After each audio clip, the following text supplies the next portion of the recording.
Os irmãos podem tomar vosso assento, no nome santo do Senhor Jesus.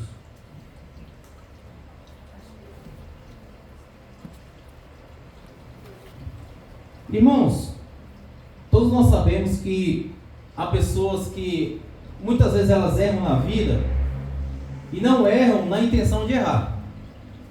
Às vezes elas erram querendo acertar. Essa mulher que nós acabamos de ler, meus irmãos, era uma mulher que ela errou, é verdade, mas ela errou tentando acertar. Essa mulher é aquilo que nós podemos definir como alguém em busca de sentido. Não sei se você já escutou essa definição em algum outro lugar, mas essa mulher, a mulher samaritana, era uma mulher em busca de sentido. Uma mulher que buscava paz, uma mulher que buscava paz para a alma dela, uma mulher que procurou ser feliz. E essa mulher, na intenção de procurar ser feliz, então ela se aventurou no seu primeiro casamento, mas não deu certo. Depois ela foi para o segundo casamento e também não deu certo. Veio o terceiro, veio o quarto, veio o quinto, e então ela entrou no mundo de desilusão. Ela passou a viver com um sexto homem que não era o seu marido, era um amante. Então aquela mulher, meus irmãos, procurou a vida toda sentido, mas nunca encontrou um sentido para a vida dela. Procurou no casamento, num casamento que nunca deu certo.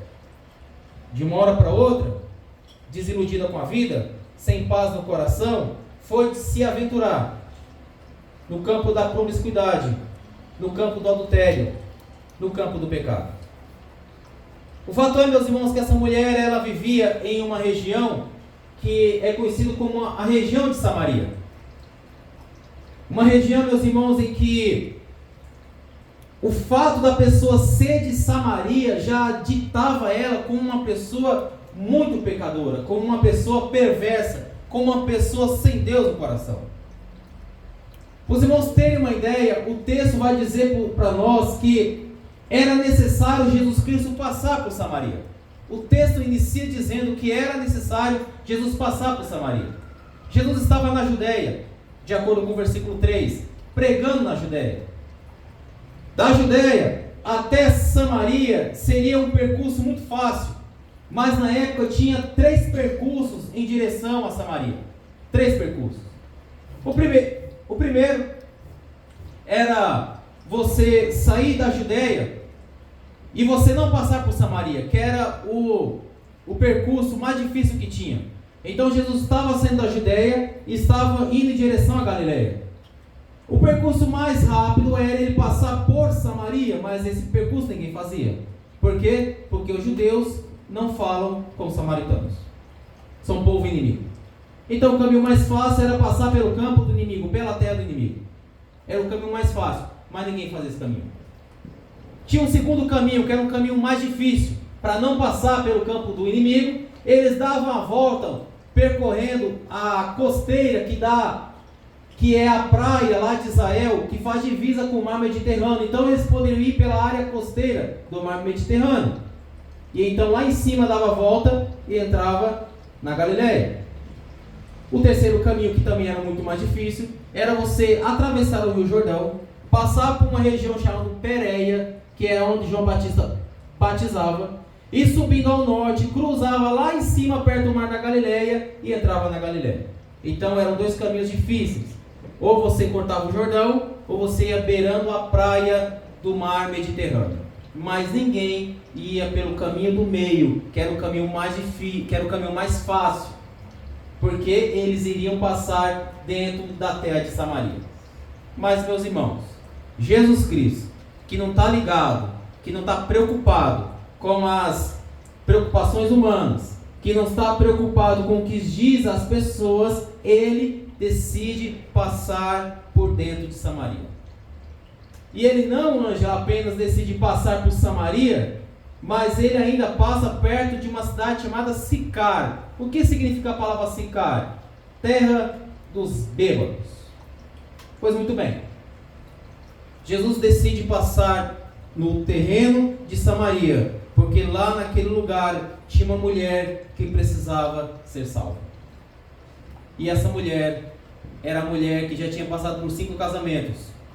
e agora ela estava se aventurando nas aventuras do adultério com o sexto homem. Meus irmãos, a primeira coisa que eu quero destacar para os irmãos é que nada na vida daquela mulher estava normal. Nada. Não bastava estar vivendo agora no adultério, mas a vida dela, tudo estava fora do normal. Primeira coisa que nós notamos, que nada está de normal na vida daquela mulher. Se os irmãos acompanharem comigo, o versículo de número 6 diz assim: ali ficava o poço de Jacó. Cansado da viagem, Jesus se assentou-se junto ao poço, e era por volta do meio-dia. Primeira coisa que está fora do lugar na vida daquela mulher é que até o fato dela ir buscar água era o horário errado. Meio-dia não é hora de ninguém buscar água. Meio-dia o sol está quente, meio-dia o poço, a água já esquentou, e meio-dia as outras mulheres já tinham pegado a água fresca pela manhã, então não é hora para ir no poço. Então aí já começa, essa mulher não está com a vida normal, essa mulher está atrapalhada, essa mulher está baloada da vida. Segunda coisa que não está normal na vida dessa mulher, é que essa mulher está sozinha. Naquela época nenhuma mulher que fosse cedo, porque ela tinha que ter cedo e não foi cedo, elas iriam acompanhadas.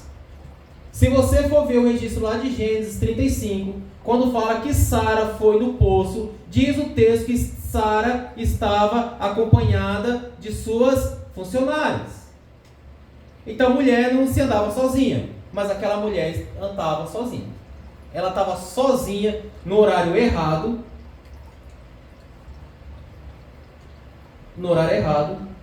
e estava ali à mercê, sozinha, sem ninguém. Mas o fato é, meus irmãos, que Jesus tinha uma obra maravilhosa para fazer na vida daquela mulher. E eu acho interessante, meus irmãos, é que a obra que Deus fez na vida daquela mulher foi uma obra progressiva. Primeira coisa, aquela mulher que está sozinha, não deveria estar sozinha. Aquela mulher que vai no horário tarde, no horário errado. A primeira coisa, meus irmãos, que ela se depara é com o homem perto do poço. Nada na nossa vida acontece por acaso.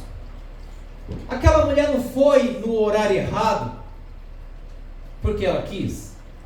Aquela mulher não foi sozinha porque ela era uma pessoa atrapalhada. Não era propósito de Deus que ela fosse sozinha, era propósito de Deus que ela fosse naquele horário, e acima de tudo era propósito de Deus que Jesus já tinha mandado os seus discípulos saírem de lá, para ir lá em Sicar, comprar alimento, para que aquele momento fosse um momento íntimo, só entre Jesus, aquele que queria salvar a vida daquela mulher, e aquela mulher que estava desamparada, sem sentido para a vida dela. E então é nesse momento, meus irmãos, que ela encontra Jesus lá na beira do tanque, que a primeira percepção que ela tem de Jesus Cristo é que Ele é um homem que não julga ela.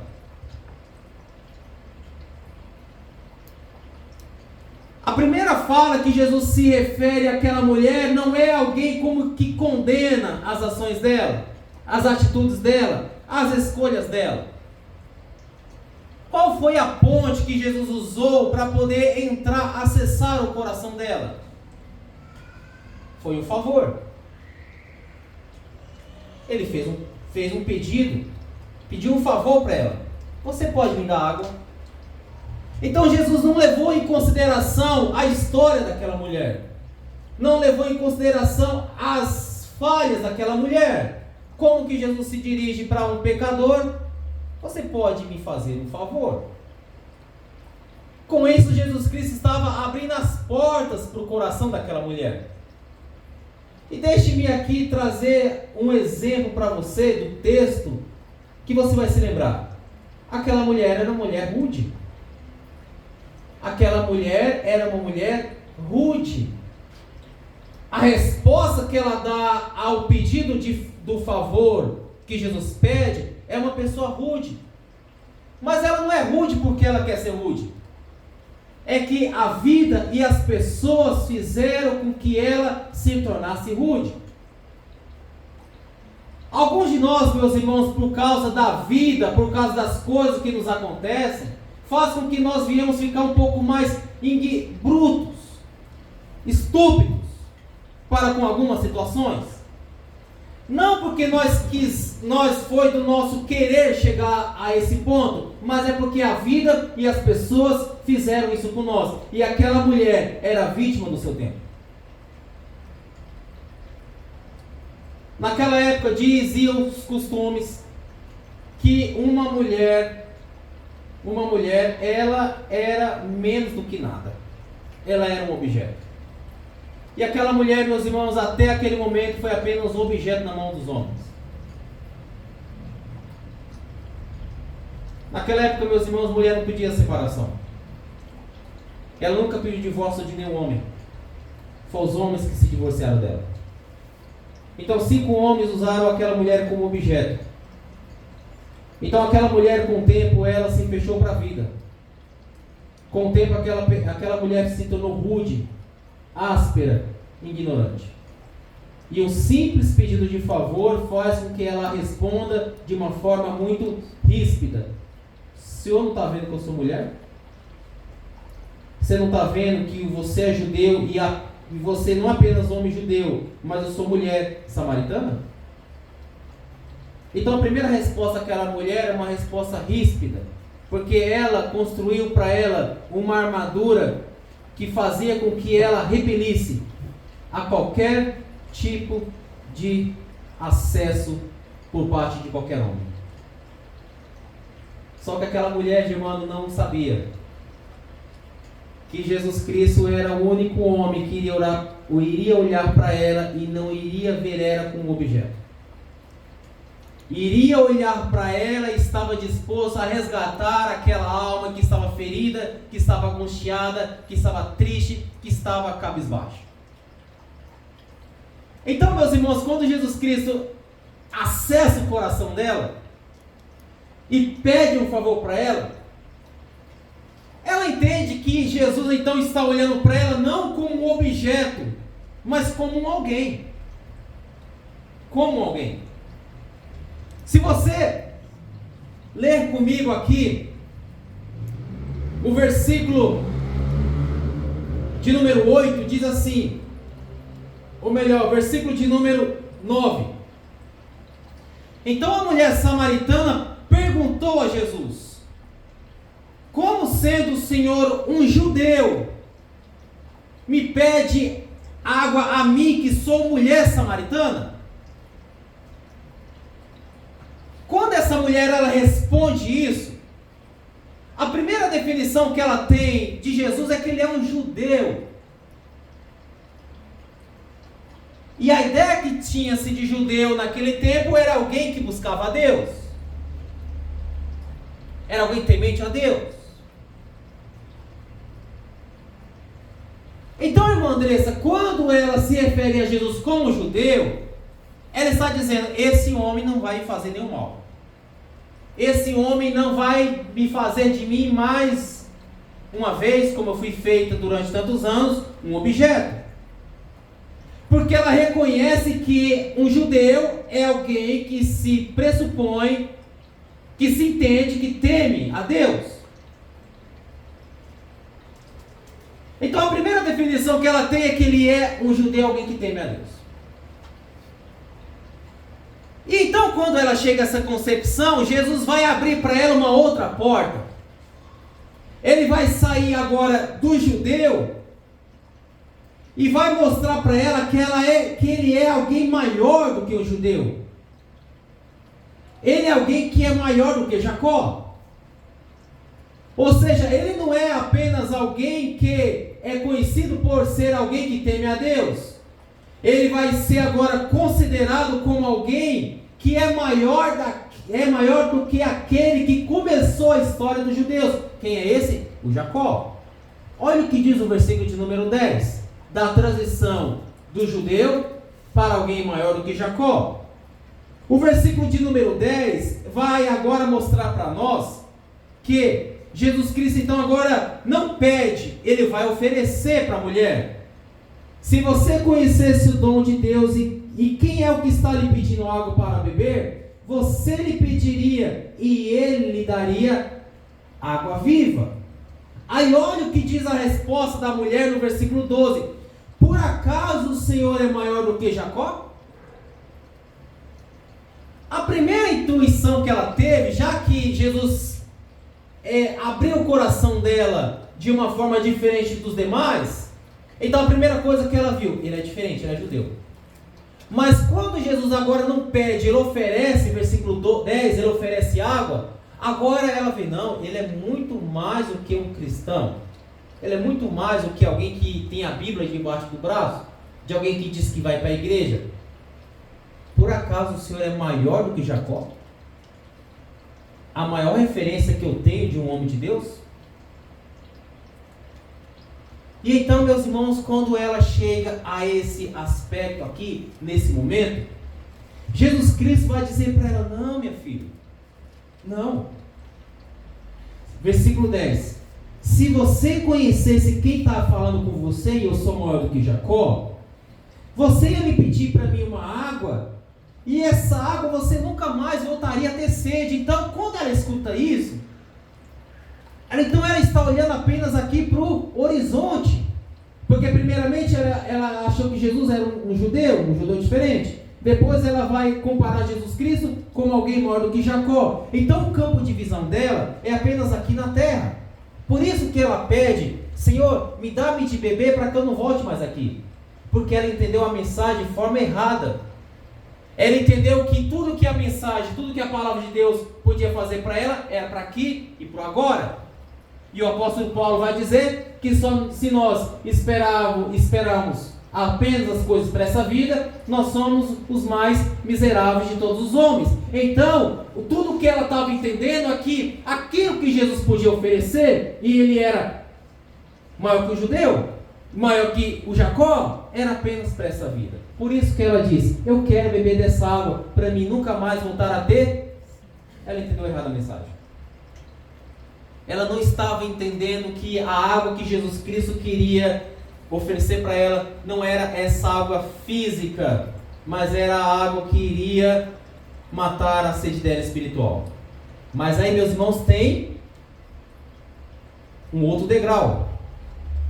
É quando Jesus Cristo agora vai falar diretamente com ela, fala, filha, deixa de olhar aqui para a terra e comece a olhar aqui para cima. Aí, meus irmãos, nós vamos entrar naquilo que a mulher disse, você é um profeta? Você é um porta-voz de Deus? Você é aquele que fala no nome de Deus? E sabe como foi que Jesus Cristo acessou a essa porta na alma dela? Filha, eu quero que você vá lá e chame teu marido. Jesus foi direto ao ponto. Ela, Senhor, eu não tenho marido. Primeira coisa que ela fez aqui, meus irmãos, ela reconheceu que ela estava em pecado. Aquele sexto homem não era o marido dela. Os outros foram. Aquele não, ela estava vivendo as aventuras do adultério. Como dizia o pessoal da década de 80, da década de 90, ela estava vivendo os embalos de sábado à noite. Só diversão. Mas Jesus olhou para a alma dela e disse, eu quero que você vá lá e chame teu marido. Ela disse, eu não tenho marido. Jesus disse, agora você está começando a reconhecer. Porque você, de fato, não tem. Pois já teve 5. Agora esse que você tem não é teu não. Jesus acessou a alma dela. Sabe qual foi a resposta dela? Ela deixou de ver aquele homem como um representante dos homens. E começou a ver como representante de Deus. Senhor, eu vejo que tu és profeta. Eu vejo que tu és um porta-voz de Deus. E sabe, meus irmãos, qual é o primeiro passo que vai fazer com que nós vamos encontrar sentido para a nossa vida? Assim como aquela mulher encontrou, quando ela reconheceu o seu erro, reconheceu o seu pecado. E aí Jesus Cristo fala, se você beber da água que eu tenho para te dar, rios fluirão dentro de você. O versículo de número 11 e o versículo de número 12 fala sobre uma fonte. Essa palavra lá no original no grego significa cisterna. cisterna. Cisterna, água parada. Não tem movimento. Era essa água que ela queria beber. Mas quando Jesus Cristo oferece para ela a fonte de água viva, versículo de número 14, a palavra original lá significa água corrente, água que tem vida, água que jorra para a vida eterna. Jesus estava dizendo para a mulher: mulher, o que eu tenho para você não é uma vida parada, mas é uma vida que flui. Rios de água viva correrão dentro de você, já que você já está começando a olhar para cima e me reconhecer como um profeta, como um porta-voz de Deus. Mas aquela mulher ainda estava, meus irmãos, em processo de transformação. Sabe qual foi o último processo de transformação? É quando ela não chama ele mais de judeu. É quando ela não chama mais ele como alguém maior do que Jacó. Quando ela olha para Jesus e não se refere a ele como profeta. Mas sabe qual foi o momento em que a alma dela foi salva? É quando ela disse: tu és o Messias. O Messias. Meus irmãos, quando ela chega a esse ponto, Jesus Cristo então cura duas coisas na vida dela. A primeira coisa que Jesus cura na vida dela é que Jesus Cristo curou dentro da alma dela e dentro do coração dela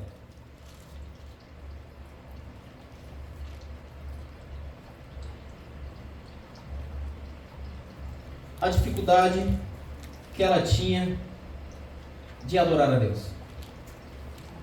Ela tinha muita dúvida. Eu devo adorar no Monte Gerizim? A adoração tem que ser lá em Jerusalém? Quando ela reconhece Jesus Cristo como Messias, meus irmãos, ela encontra o verdadeiro caminho. E Jesus Cristo disse lá no 4:24: a hora vem, e agora é, em que os verdadeiros adoradores adorarão o Pai em espírito e em verdade. Versículo 23, versículo 24. Então, João, quando ela reconhece que Jesus Cristo é mais do que um profeta, ele é o Messias, o enviado por Deus, Jesus Cristo disse: minha filha, não é o lugar em que você está, mas é se você está na verdade. Não é o lugar em que você cultua a Deus, se é lá no Monte Gerizim ou se é lá em Jerusalém. É se você mesmo está na verdade. E deixe-me fazer uma pergunta. Minha filha, você está na verdade? Você olha para mim como um judeu? Você olha para mim como alguém maior que Jacó? Você olha para mim apenas como um profeta? Ou você olha para mim como um Messias, o enviado de Deus? E quando ela reconhece que Jesus Cristo é o Messias, ali ela encontra salvação. Mas, meus irmãos, finalizando a mensagem.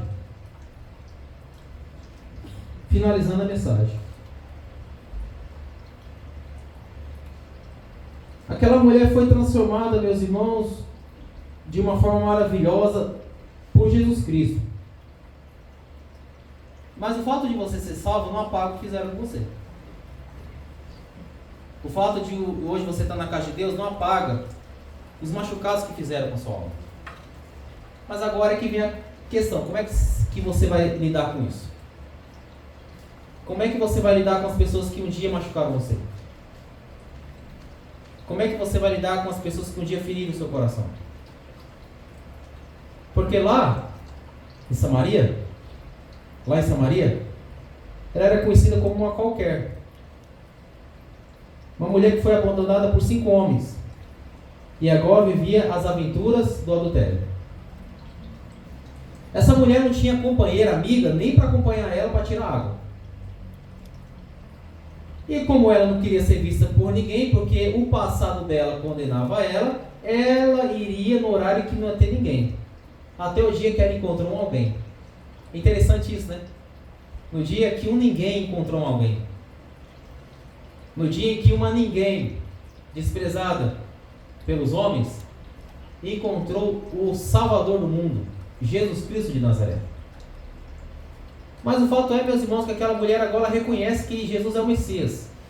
E sabe qual foi, Ângela, a primeira coisa que ela fez? Não faça com os outros o que fizeram com você. Quando ela recebe a notícia e ela se convence de que Jesus é o Messias, primeira coisa que ela faz, ela larga o cântaro dela. Ela larga o balde de água dela. Deixa para trás e vai correndo em direção à cidade. Então a primeira coisa que ela fez, ela teve pressa para trazer a notícia maravilhosa. Que notícia maravilhosa? Eu encontrei o Salvador do mundo. Que notícia maravilhosa que ela está trazendo lá para a cidade. Olha, uma mulher amargurada, que não tinha sentido, que não tinha paz, acabou de encontrar paz. E ela tinha pressa para ir lá e anunciar para as pessoas. Então a primeira coisa, meus irmãos, que eu quero destacar aqui nesse tópico, é que você não pague o mal com o mal, mas que você pague o mal com o bem. Apesar do que fizeram com você, apesar das palavras que usaram com você, meus irmãos, não pague o mal com o mal. Pague o mal com o bem.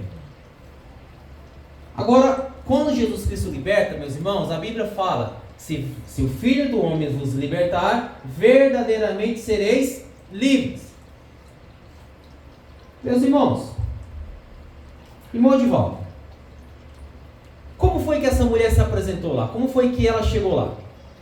Ela disse, ele tem falado tudo quanto tenho feito. Então o que significa isso? Que ela não se deixava levar pelas tristezas do seu passado vergonhoso. Irmão, se Jesus Cristo verdadeiramente libertar, independente se lá atrás você era aquilo, se lá atrás você era aquilo lá, se lá atrás você andava por tal caminho, se lá atrás você andava com tais pessoas, irmãos, não importa. Não importa. O importante é que você encontrou o Messias, o Salvador do mundo. E ela não tem vergonha de dizer, ele tem dito para mim tudo quanto eu tenho feito. Irmãos, aquela mulher foi verdadeiramente transformada. Por quê? Primeiro, ela não paga o mal com o mal, ela não faz com os outros o que fizeram com ela. E acima de tudo, ela não tem vergonha do seu passado, porque ela sabe que aquele homem lá do poço é poderoso para transformar a vida dela. O fato é, meus irmãos, que aquela mulher, e eu vou usar uma palavra agora no português, e eu quero que vocês me entendam muito bem. De ex-prostituta. Mulher da vida. Uma escória da sociedade. Agora leva a salvação para uma cidade toda. A Bíblia fala que os samaritanos foram em direção a Jesus. O povo que antes era inimigo, considerado inimigo dos judeus, e de fato ainda continuaram sendo. Mas quando aquele povo ouviu de Jesus, através de uma mulher que não tinha esperança, aquele povo foi para Jesus. E diz a Bíblia, e muitos creram nele. Eu quero fechar essa mensagem dizendo o seguinte: você não é resultado de um relacionamento impensado. Nós não somos resultados de uma gravidez não planejada. Outro. Nós não somos monstros vítimas de uma sociedade. Não. Nós somos um propósito de Deus. Aquela mulher, meus irmãos, ela passou o que passou porque era propósito de Deus. Ela passou por 5 divórcios. Era propósito de Deus.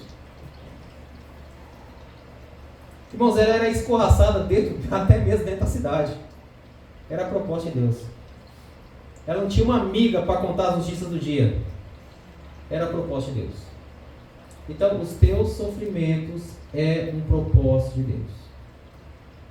As tuas lutas é um propósito de Deus. Para quais propósitos, eu não sei. Para aquela mulher, eu não sei, porque eu acabei de ler o texto. Mas a sua vida é um propósito na mão de Deus, e Deus tem um propósito para a tua vida. Então, meus irmãos, tudo que você passa, tudo que você sofre, tudo que você tem vivenciado, lá na frente Deus há de mostrar o porquê. E acima de tudo, João 12, 24. Se o grão de trigo cair na terra e ele não morrer, ele fica só. Mas se morrer, dá muito fruto. Jesus está dizendo, toda semente que cai na terra, se ela não passar pela morte, ela não vai poder gerar outras vidas. Então, o sofrimento do cristão, meu irmão, não é visando a morte, é visando a vida. Então, tudo que nós passamos, todas as dificuldades que nós passamos, tem um propósito primordial, gerar vida. O apóstolo Paulo vai dizer lá na segunda carta aos Coríntios, capítulo 4, de maneira que em nós opera a morte, para que nos outros opere a vida. Então, meus irmãos, tudo na nossa vida tem um propósito por parte de Deus. Bom, finalizando a mensagem. Aquela mulher, meus irmãos, foi resgatada pelo poder de Deus. Aquela mulher, antes, uma pária da sociedade, escória da sociedade, se transformou na maior missionária que a nação teve. A nação de Samaria. Eu acho muito importante isso, sabe por quê? Porque na época, diziam os líderes religiosos, que era mais fácil, e permita-me aqui pegar esse envelope aqui, era mais fácil pegar os 5 primeiros livros da lei. Quem pode dizer que são os 5 primeiros livros da lei? Gênesis, Êxodo, Levítico, Números e Deuteronômio. Aqueles homens daquela época diziam que era mais fácil pegar esses 5 livros, pegar na época era uma tocha mesmo, né? Não tinha isqueiro, tacar fogo, do que entregar para uma mulher, para essa mulher falar da palavra de Deus. Eles diziam isso mesmo. Pega os 5 livros, queima, mas não entrega na mão de nenhuma mulher. O que Jesus Cristo fez? Ele não entregou a lei na mão daquela mulher. Ele entregou a palavra toda dele na mão daquela mulher, e aquela mulher foi a maior missionária que a nação de Israel teve. Uma cidade se converteu ao Senhor Jesus Cristo. Por quê? Porque quando Jesus Cristo decide transformar a vida de uma pessoa, Ele não está preocupado com o que as pessoas pensam a respeito daquela pessoa. Jesus não está preocupado com as definições que os homens dão acerca daquela pessoa. Não, Jesus Cristo, quando Ele decide salvar, Ele salva, apesar do que as pessoas pensam daquela pessoa. Amém? Que Deus abençoe a todos, as suas palmas, glorifique e exalta o nome do Senhor Jesus.